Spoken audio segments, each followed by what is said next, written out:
Vice President Sara Duterte nanawagan sa pamahalaan na ayusin ang consular services sa Pinoy workers kasabay ng pagdiriwang ng Overseas Filipino Month. Detalye ng balitang yan mula kay Rajuman Joyce Adra. RMN Live Report! Hinimok ni Vice President Sara Duterte ang pamahalaan na palakasin ang support system sa OFWs.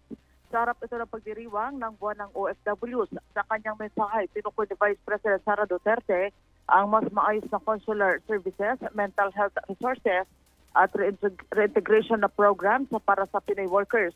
Layunin ito na matiyak na protektado ang karapatan ng OFWs at makikilala ang kanilang sakripisyo. Ng pag-asa. Hindi madali ang inyong pinagdadaanan. Malayo sa pamilya, magkaibang kultura at pangungulila.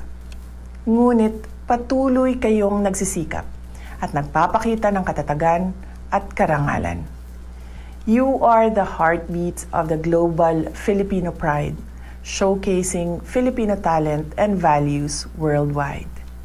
As we honor your contributions, I call on our government and communities to strengthen support systems, better consular services, mental health resources, and reintegration programs to ensure your rights are protected and your sacrifices are recognized.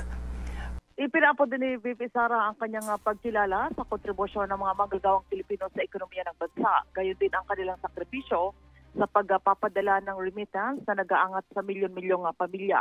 Anya, hindi madali ang pinagdadaanan ng Pinoy workers, lalo na sila ay malayo sa pamilya at humaharap sa hamon ng magkaibang kultura.